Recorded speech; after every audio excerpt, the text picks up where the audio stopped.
Definition. What is the definition of transpiration? कोण सांगतं रे? Who will define transpiration?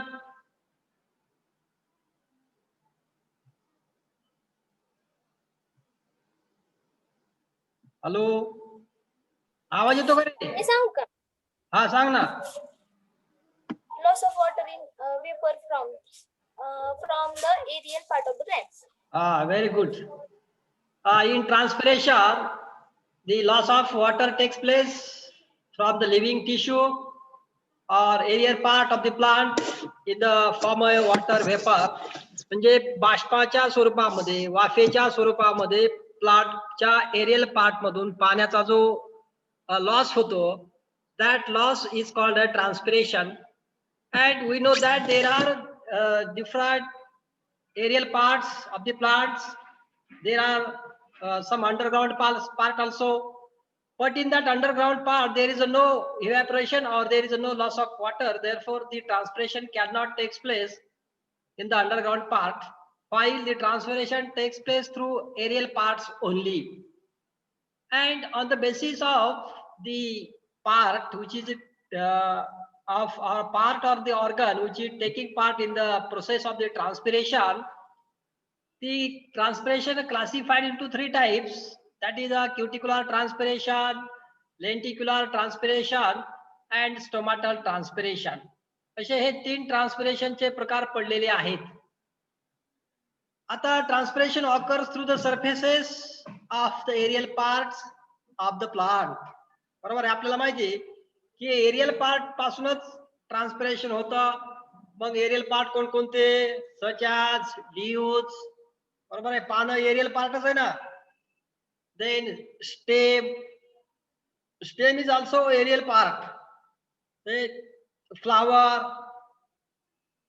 and fruits, but most of it occurs through leaves. हे जरी बाकीचे जास्त वेगवेगळे ऑर्गन असले तरी या सगळ्या ऑर्गनच्या कंपॅरिझन मध्ये the leaves plays very vital role in transpiration or the loss of water takes place by the leaves mostly. बरोबर आहे. मोस्ट म्हणजे पानांच्या माध्यमातून ट्रान्सपिरेशन जास्त होत आहे, बाकीच्या कुठं स्टेम, लीफ, फ्लावर, फ्रूट काय जे असतील त्याच्यापेक्षा. Okay. Then transpiration may takes place through cuticle, lenticels or stomata. And based on this, the transpiration may be of following types. त्याच्या बेसवरती मग ट्रान्सपिरेशनचे वेगवेगळे टाइप्स पडलेले आहेत. त्याच्यामध्ये पहिला जो आहे तो आहे क्युटिक्युलर टाइप ऑफ ट्रान्सपिरेशन. आता या क्युटिक्युलर टाइप ऑफ ट्रान्सपिरेशन मध्ये नेमकं कशा पद्धतीने ट्रान्सपिरेशन होतं हे आपण पाहू. The loss of water vapours through cuticle is called cuticular transpiration. आपल्याला माहिती cuticle is one of the outermost part of the plant. बरोबर आहे. इपिडर्मल पार्ट जसा बाहेरचा तसा क्युटिकल सुद्धा कसं पार्ट आहे, it is outermost and it is a protective. एक क्युटिकलचा what is the function of the cuticle? It is a protective in function. It is a wax like. एकदम वॅक्स म्हणजे आपल्याला माहिती आहे डिंक समजा किंवा चिकट पदार्थ, that is a wax like. Lipid substance आहे तो. केमिकल जर आपण त्याचं एस्टिमेशन केलं तर क्युटिकल कशाने बनलेला आहे? लिपिड पासून बनलेला आहे. आपल्याला माहिती सेल वॉल कशा वेगवेगळ्या, कोणाच्या सेल्युलोजने बनली असते, कोणाच्या लिपिडने, कोणाच्या स्टार्चनं. तसं या क्युटिकल मध्ये cuticle is a protective layer and it is a wax like and it is made up of lipid substances that is called cutin on the outer surface of the aerial part of the plant. Aerial पार्टच्या सगळ्यात outer substance किंवा सगळ्यात बाहेरचा भाग आपण त्याला आपण म्हणतो. and it is a hydrophobic and it is meant to check transpiration. तो हायड्रोफोबिक आहे, ज्याच्यासाठी ट्रान्सपिरेशन होत आहे. and water can diffuse through the cuticle. then cutinize the plant surfaces show reduced rate of transpiration. आणि ज्यांच्यामध्ये heavily क्युटिनाइज्ड plant आहे, त्यामध्ये heavy cuticle आहे, त्या प्लांट मध्ये show reduced rate of transpiration. त्याच्यानंतर Second is type is a lenticular transpiration. Then what is lenticular transpiration? The loss of water vapors occurring through lenticels is called lenticular transpiration. म्हणजे ज्यावेळेस आपल्याला माहिती lenticels, we know different cellular structure, cellular organization, and in the plant there is a lenticels, and where the water loss takes place through the lenticels, that type of transpiration is called a lenticular transpiration. And lenticels are small openings, and it is present in the corky region. Cork म्हणजे साल, बरोबर आहे की नाही? It is present in the corky region, corky tissue of stem and twigs of woody plants. त्या Corky tissue हे स्टेमच्या आणि ट्विगच्या woody plants मध्ये आपल्याला आढळतात, which are filled with loosely arranged cells. म्हणजे जे काही लुजली अरेंज्ड सेल्स न फिल्ड झालेले असतात त्यालाच आपण known as a complementary cells असं म्हणतो आपण त्याला. काय म्हणतो त्याला? Complementary cells. Then what about the structure of the stomata? आता थर्ड टाइप जो आहे तो आहे स्टोमाटल ट्रान्सपिरेशन, बरोबर आहे. Who will define stomatal transpiration? Lenticular transpiration कळालं तुम्हाला. Then cuticular transpiration कळालाय. थर्ड टाइप आहे स्टोमाटल ट्रान्सपिरेशन. मग what is the who will define the stomatal transpiration? कोण सांगेल रे definition? Loss of water through the stomach. Very simple definition is there. When the water loss takes place with the help of stomata or through stomata, then that type of transpiration is called a stomatal transpiration. मग आपल्याला स्टोमाटाचं structure कसं आहे ते बघितलं पाहिजे अगोदर. Stomata कशा स्वरूपाचा आहे बघा. स्टोमाटा मायन्यूट, एकदम लहान छोटा मायक्रोस्कोपिक स्ट्रक्चर आहे, बरोबर आहे. आपण जर पानाकडे पाहिलं, पान हातामध्ये घेऊन जर पाहिलं तर आपल्याला ओपनिंग दिसते का त्याच्यावरती? कुठं नाही दिसत, पण ओपनिंग असते. त्यामुळे त्याला आपण मायन्यूट म्हणतो, मायक्रोस्कोपिक असं म्हणतो. बघा stomata minute, microscopic pores surrounded by two specialized epidermal cells. एक स्पेशल टाइपच्या epidermal cells ने तो सराउंड केलेला असतो. and that epidermal cells are called guard cells. म्हणजे त्या ॲपर्चरचं किंवा त्या पोरचं प्रोटेक्शन करण्यासाठी ज्या सेल्स असतात त्या सेल्सला आपण गार्ड सेल्स असं म्हणतो. ठीक आहे, काय म्हणतो आपण त्याला? Guard cells. Okay. Then in the first category, पहिल्या कॅटेगरीमध्ये the guard cells are kidney shape. म्हणजे त्या गार्ड सेलचा आकार कसा असतो तर ते किडनी शेप असतात, किंवा आपण त्याला बीन शेप सुद्धा म्हणतो, बरोबर आहे. किडनी शेप और bean shape. Then they have an elliptical structure. त्यांचं स्ट्रक्चर कसं असतं? Elliptical structure with pore at the centre. Pore सेंटरला असतो आणि इलिप्टिकल स्ट्रक्चर आपल्याला असतं ते पाहता येतं. And the guarded cells may be surrounded by epidermal cells. म्हणजे त्या गार्ड सेल्स असतात.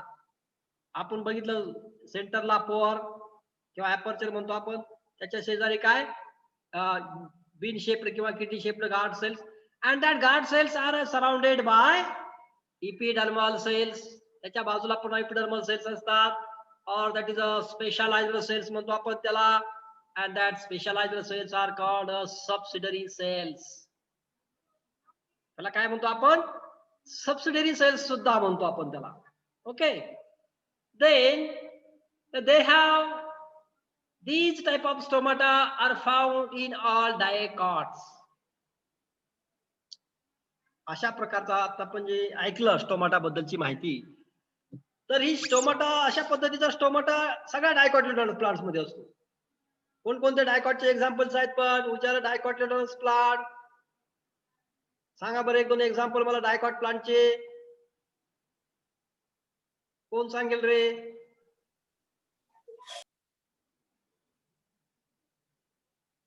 हा,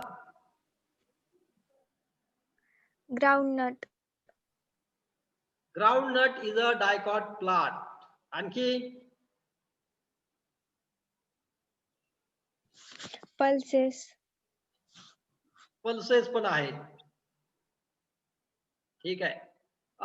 हिबिस्कस आहे, बरोबर आहे. फिकस आहे,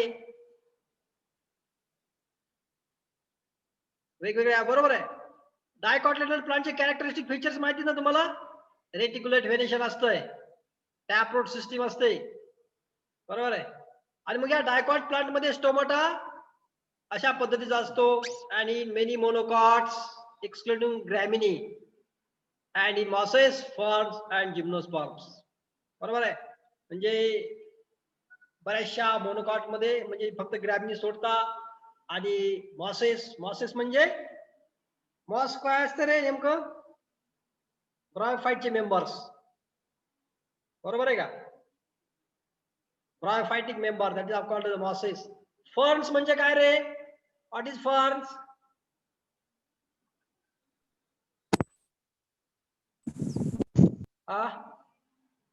व्हॉट इज फर्न्स? फर्न म्हणजे टेरिडोफायटिक प्लांटला आपण फर्न म्हणतो, लक्षात ठेवा.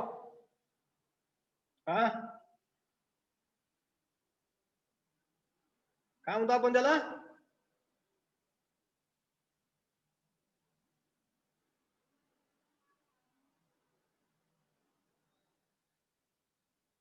Ferns means pteridophytic plants. And gymnosperms. Gymnospermचं एखादं एक्झाम्पल सांगता येईल का मला? आवाज येतो का रे? जिम्नोस्पर्मचं सायकस, स्पायनस सांगा ना, उदाहरणं भरपूर आहेत ना. आतापर्यंत काय शिकले नाही का तुम्ही? 11वी पासून आपल्याला माहिती आहेत ना. प्रत्येक वर्षी 5 प्लांट जरी माहित झाले तरी आपल्याला 8वी पासून किंवा 7वी पासून आतापर्यंत 60 प्लांटची नावं धडधड सांगता आले पाहिजेत. 7वीत 5 प्लांट, 8वीत 5, 9वीत 5, 10वीत 5, 11वीत 5, 12वीत 5, बरोबर आहे ना? 5 वर्षात 5 प्लांट म्हणलं तरी 25 प्लांटचे नाव तरी कमीत कमी सांगता आले पाहिजे, 7 ते 12. आणि आपल्या सभोवताली प्लांट असतात ना तेवढे. फक्त प्लांटचे वेगवेगळे ग्रुप आहेत. अल्गीचा वेगळा ग्रुप, ब्रायोफाइटचा वेगळा, टेरिडोफाइट वेगळा, त्याला आपण फर्न म्हणतो. जिम्नोस्पर्मचा प्लांट ग्रुप वेगळा, बरोबर आहे की नाही? हे जे काय प्लांट ग्रुप आहेत त्यांचे कॅरेक्टरिस्टिक फीचर्स आता आपल्याला बेसिक गोष्टी सगळ्या माहित झाल्या पाहिजेत, बरोबर आहे. You are going to become a bachelor of science in botany, बरोबर आहे. तुम्हाला बॉटनी मध्ये बॅचलर आता तुम्हाला होणार आहात. समजा ग्रॅज्युएशन लेवलला पुढे काही तुमच्यातले बरेचसे विद्यार्थी पुन्हा TY बॉटनीला जाऊ शकतात. त्यावेळेस आपल्याला बेसिक बॉटनीच्या सगळ्या गोष्टी माहित असल्या पाहिजेत, बरोबर आहे. बेसिक सगळ्या गोष्टी माहित असणं गरजेचं आहे. नाही तर तुम्हाला what is pteridophyte, what is bryophyte, what is mosses, what is gymnosperm, what is angiosperm, या साध्या साध्या गोष्टी जर माहित नसतील तर त्या माहित करून घेणं गरजेचं आहे, बरोबर आहे की नाही? आपल्याला त्या गोष्टी सगळ्या माहित असल्या पाहिजे. आता तुमचं काय 1 वर्ष, आता सेकंड, आता नंतरच्या पुढच्या वर्षी तर तुम्ही TY ला जाणार, बरेचसे जण बॉटनीला जातील. आज तुम्ही केमिस्ट्रीला जातील, काही आणखी वेगळ्या सब्जेक्टला जातील, बरोबर आहे. पण तुम्ही तुमच्या ज्या बेसिक गोष्टी आहेत, बेसिक टर्मिनॉलॉजी असेल किंवा बेसिक फाउंडेशन ज्याला आपण म्हणतो, ते सगळं त्या सब्जेक्ट मध्ये आपल्याला माहित असणं गरजेचं आहे. आणि आता जर हे झालं नाही तर ते कधी होईल नंतर, बरोबर आहे की नाही? And therefore it is a very important to know each and every basic things about the plants. Okay, then आता आपण त्याच्या पुढे जाऊ. The other category of stomata are typically found in grasses and few other monocots such as palms. palm म्हणजे नारळाचे family म्हणून आपण थोडक्यात, बरोबर आहे. Then in this type the guard cells have characteristic dumbbell shape. म्हणजे त्यांच्या आपलं हे पाहण्याचं कारण काय की त्यांच्यामध्ये स्टोमाटा कशा पद्धतीचा आहे. तर डंबेल्स माहिती नाही आपले व्यायाम करण्याचे डंबेल्स, इकडे फुगीरबाग इकडे मध्ये धरायला, बरोबर आहे ना? डंबेल माहिती सगळं. Dumbbell shape with bulbous ends. Then the pore proper is a longer slit located between 2 handles of the dumbbells. Then these guard cells are always flanked by a pair of subsidiary cells. Subsidiary cells असतात which help the guard cells control the stomatal pore Then each guard cells has a cytoplasmic linings, a central vacuole, and a full complement of organelles such as mitochondria and chloroplasts. बरोबर आहे. म्हणजे त्याच्यामध्ये काही वेगवेगळे sale organelle सुद्धा असतात त्या cytoplasmic lining मध्ये. Then chloroplast are however upside in other epidermal cells. म्हणजे सगळ्याच प्लांटच्या इपिडर्मल सेल्स मध्ये क्लोरोप्लास्ट असेलच असं नाही.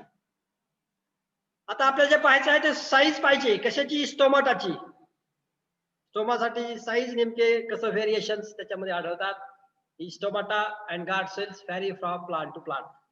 आता समजा झॅडिरेक्टा इंडिका प्लांटच्या आपण स्टोमाटा पाहिले, त्याची साईज वेगळी, इपिडर्मल सेलची साईज वेगळी, सबसिटरी सेलची साईज वेगळी, कोअरची साईज वेगळी. जर आपण अनदर मँगो प्लांट घेतला, त्याचा स्टोमाटा पाहिला, त्याची साईज वेगळी असेल. आपण हिबिस्कसचं प्लांट घेतलं, त्याची साईज वेगळी असेल. जर आपण अडुल्सा कप सिरपचं लीफ घेतलं, त्याचे स्टोमाटा पाहिले, त्याच्यामधले पोअरची साईज वेगळी असू शकते, त्याच्या सबसिटरी सेल्सची साईज वेगळी असू शकते, त्यांच्या एपिडर्मल सेलची साईज वेगळी असू शकते. Means on the basis of the species or on the basis of the plant species, the size of stomata have a different in different plant, and the size of stomatal complex in Giamese. आता आपण मकाचं पाहू. तर मकामध्ये 4/26 micrometre असते size स्टोमाटाची. आता फॅजिओलस फल्गेर दुसरं नावाचं जे काय प्लांट आहे, मटकी म्हणतो आपण काय, there is a 7/3 micrometre micron. बरोबर आहे, micrometre. And Avena sativa 38/8 micrometre ही त्याची साईज असते. ओके. लांबी गुणले रुंदी 38/8 मायक्रोमीटर म्हणजे 38 लांबी आणि 8 मायक्रॉन इज रुंदी. ते आता मेकॅनिझम आपल्याला पाहायचं त्याच्यामध्ये कशा पद्धतीचं हे ओपन अँड क्लोज होतात स्टोमाटा. बघा, mechanism of opening and closing of the stomata, that is also known as Stewart's hypothesis. स्टीवार्टच हायपोथेसिस आहे तो. या स्टीवार्टने काय सांगितलं, कशा पद्धतीने ओपनिंग अँड क्लोजिंग होतं ते आपल्याला याच्यामध्ये पाहायचं आहे. त्याच्यामध्ये बघा, examination of opening and closing of stomata under microscope reveals that the open stomata have turgid guard cells. Open stomata जे असतो त्याच्यामध्ये ज्या काय गार्ड सेल्स असतात त्या कशा असतात? टर्गीड असतात. टर्गीड म्हणजे कशा? फुगलेल्या. बरोबर आहे. While closed stomata have flaccid guard cells.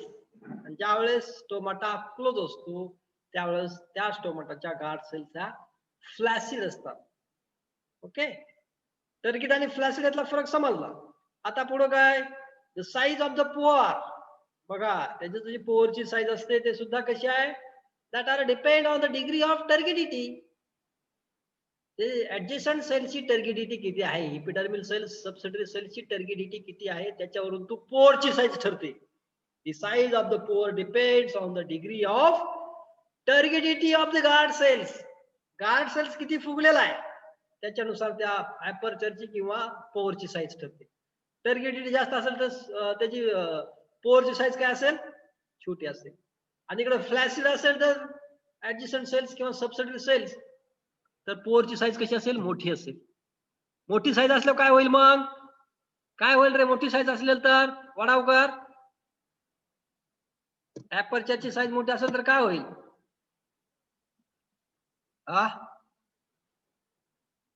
What will happen?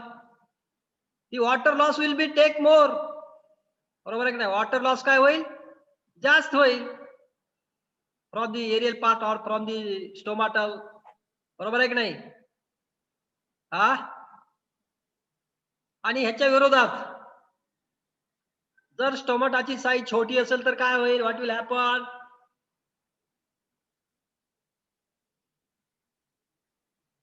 Dumbbell सगळे डम झाले का?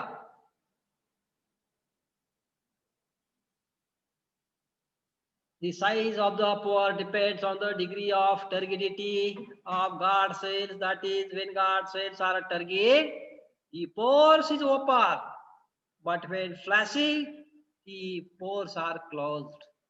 हे लक्षात ठेवायचं.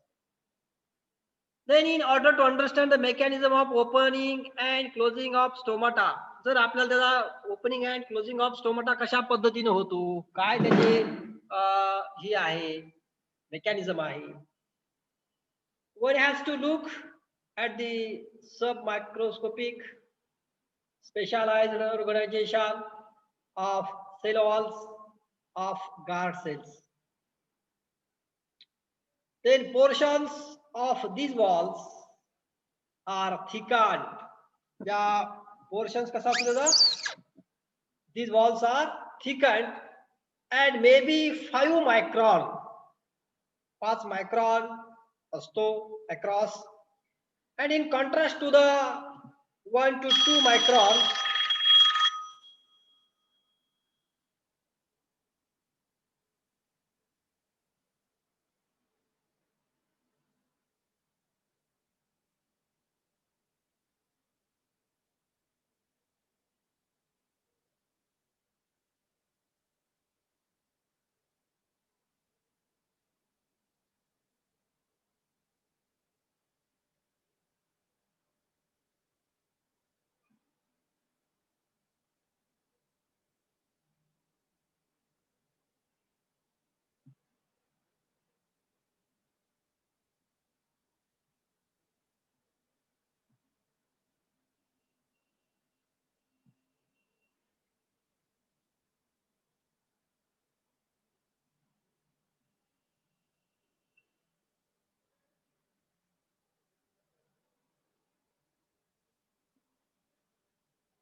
तुमचं केमिस्ट्रीचं लेक्चर आहे का रे आता?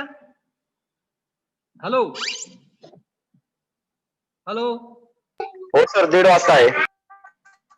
1:30 आहे का? आता नाही ना? नाही. आता ते थर्ड कुणाचं आहे? तिसरं कोणाचं आहे? थर्ड नसतं सर, 2 असतात. तिसरं 3 नसतात ना? बरं बरं, ते IBPS चं कुणी कुणी केलंय रे? IBPS सर मी केलंय पण फी नाही सबमिट केली अजून. फी सबमिट केलं नाही का? बरं, लेक्चर चालू झाले का नाही? सर अजून ऍडच नाही केलं सरांनी. IBPS असं आहे का? बरं, आणि आणखी कोणी कोणी केलंय त्याच्यामध्ये SY चे IBPS ला? मी पण केलंय. आपल्या क्लास मधले आहेत 5-6 जण.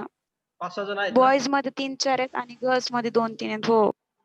बर बर बर बर बर, ठीक आहे ठीक. मग आज नाही ना तेवढं त्यांचं ऍड lecture? करायला सांगा ना आम्हाला ग्रुप. नाही, आम्हाला ग्रुपला ऍड करायला लावा ना शिंदे सरांना. बरं, सांगतो शिंदे सरांना सांगतो मी ऍड करायला. हा, फीस राहिली का तुमची काही?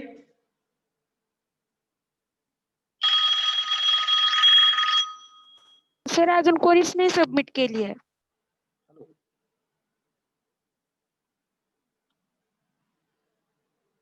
हॅलो,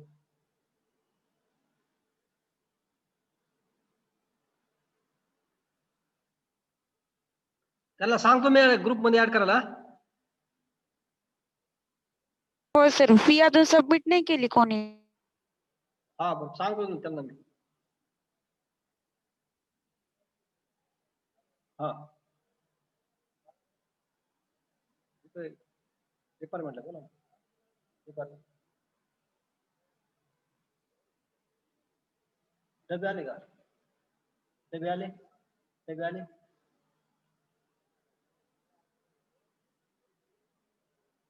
बर बर, देतो ना. आणि त्या मुलींना ऍड करा ना आपल्या SYBSC च्या, तुमच्या IBPS च्या IBPS च्या ग्रुपला. पैसे भरतील ना, कुठं जाणार आहेत ते?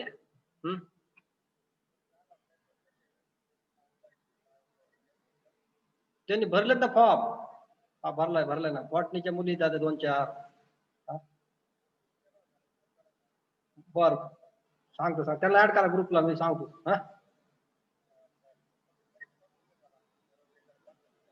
आलो खाली थोड्या वेळ.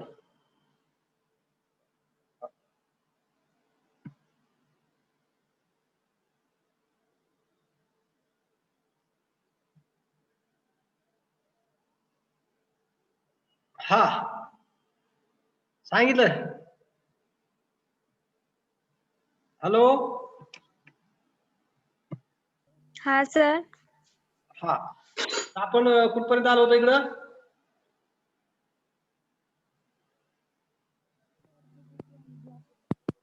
सायन्स, बरोबर आहे. मेकॅनिझम पर्यंत चालू होतं ना. मेकॅनिझम चालू होते ना. In kidney shape guard cells, different thickenings pattern results in very thick and outer walls and thin dorsal wall and somewhat thickened ventral wall also. त्याच्यानंतर बघा गार्ड सेल्स ज्या काय आहेत किंवा मायक्रोफॅब्रिल ऑर्गनायझेशन असते त्यामध्ये, आणि ज्या प्लांट मध्ये किडनी शेप गार्ड सेल्स असतात दे हॅव अ सेल्युलोज. त्यांच्या ज्या गार्ड सेलची वॉल जी बनलेली असते ती कशापासून बनलेली असते? सेल्युलोज पासून बनलेली असते.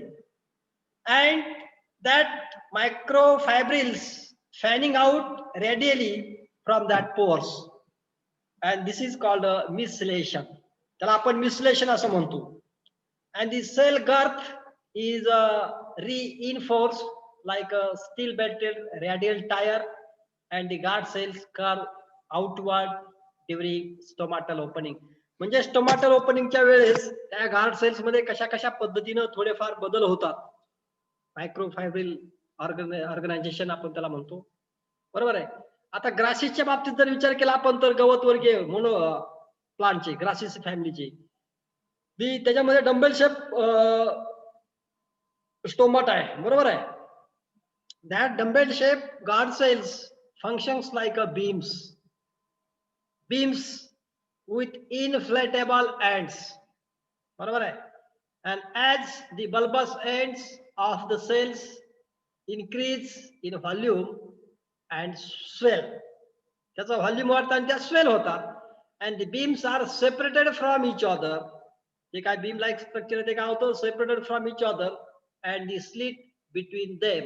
त्या दोन्हीच्या मध्ये जे काय स्लिट्स असतात that slit between them widens, म्हणजे ते काय होतं असं वाईड त्याचा स्पेस बनतो.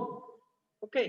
And it is clear that turgidity and flaccidity of guard cells, म्हणजे या टर्गिडिटी म्हणजे फुगीरपणा आणि फ्लॅसिडिटी म्हणजे तपटेपणा हा गार्ड सेलचा determine the opening and closing of the stomata. म्हणजे स्टोमाटाची ओपनिंग आणि क्लोजिंग ह्या टर्गिडिटी आणि फ्लॅसिडिटी याच्यावरती डिपेंड असते. But now the guard cells become turgid of flaccid is a matter of great debate. म्हणजे हा सुद्धा एक डिबेटचा प्रश्न आहे की गार्ड सेल्स टर्गिड झाल्यानंतर काय होतं, गार्ड सेल फ्लॅसिड झाल्यानंतर काय होतं. It is a matter of debate and many theories have been put forth by different scientists, several workers to elucidate the mechanism that causes the changes in turgidity of guard cells. मग ते वेगवेगळे त्यांनी mechanism सांगितले, वेगवेगळे शास्त्रज्ञांनी त्यांची आपापली मतं मांडली की फ्लॅसिडिटी असल्यानंतर काय, किंवा फ्लॅसिडिटी मध्ये टोमॅटोची पोझिशन काय असते, टर्गिडिटी मध्ये स्टोमाटाची पोझिशन काय असते, आणि वेगवेगळ्या फिजिओलॉजिस्टच्या वेगवेगळ्या विचारधारा असं आपण थोडक्यात म्हणू, त्याच्या बेसवरती ते सगळ्या गोष्टी आहेत. आता ज्या वेगवेगळ्या थेरीज आहेत त्या आपण नेक्स्ट लेक्चरला पाहू. ठीक आहे, आपण थांबू इथं आता.